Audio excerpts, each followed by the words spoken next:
শুধু ভক্ত জ্ঞানীগুণী সাধারণ অসাধারণ ভদ্র মহোদয়গণ, প্রণাম নমস্কার ও আন্তরিক অভিনন্দন। এবছর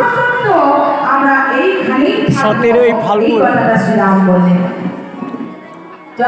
দোল পূর্ণিমার উপলক্ষে মা শ্রী শ্রী মা পাটনেশ্বরীর মহাপূজা উৎসব অনুষ্ঠান চলছে। আমার দাদা বলরাম ছিল না, দাদা যদি যাবে তাহলে লীলা হবে কি করে? তাই সারা দাদা শরীর ভাইয়ের সঙ্গে না, সেদিন ছিল পিতামাতার সঙ্গে বাধা। এবছর মা কালীর মূর্তি পাথর মূর্তি শিলামূর্তি রূপে রূপান্তরিত হয়েছে। পূর্ণিমার রাত্রিতে মায়ের পুজো হয় এবং সেই পুজো থেকে পরের দিন মা পাটনেশ্বরীর পুজো হয়।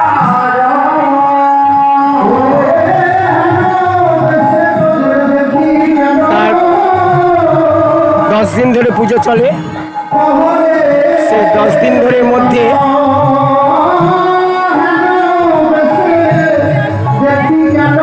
ইনি হলেন পুজোর পুরোহিত মহাশয় পিন্টু চক্রবর্তী, আর ইনি হলেন 32 বছর, আজ 33 বছর তো ঢাক বাজাচ্ছে ঢাক বাদক করগ্রামের করিদাস, আর ইনি গোপীনাথপুর থেকে আসেন পিন্টু চক্রবর্তী মহাশয়। কীর্তন গান চলছে।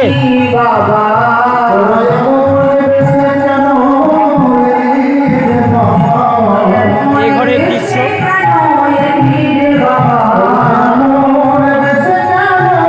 মায়ের মন্দিরের দুই সাইডে দুটো ছবি রাখা হচ্ছে মা পাটনেশ্বরী শিলামূর্তি পরিণত করা হয়েছে, রূপান্তরিত করা হয়েছে। আর পূজার্চনার আজ 10 দিন বিসর্জনের বাজনা বেজেছে।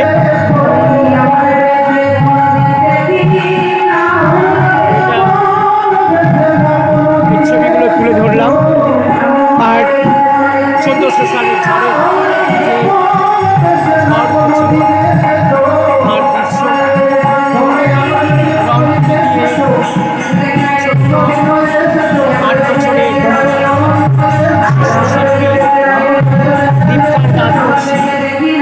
অঙ্কন করেছে তার দৃশ্য ঘুরলাম।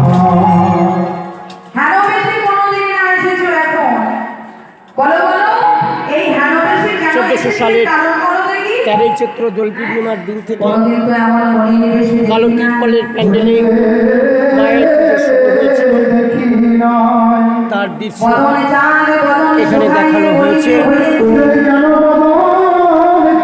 এই হচ্ছে সেই পুরাতন বেদি, যে বেদিতে প্রতি বছর অগ্রহায়ণ মাসে শনি মঙ্গলবারে শোল মাছ পোড়া খিচুড়ি ভোগ প্রসাদ এবং চিড়ে ফল প্রসাদ সঙ্গে পাঠা বলি হতো।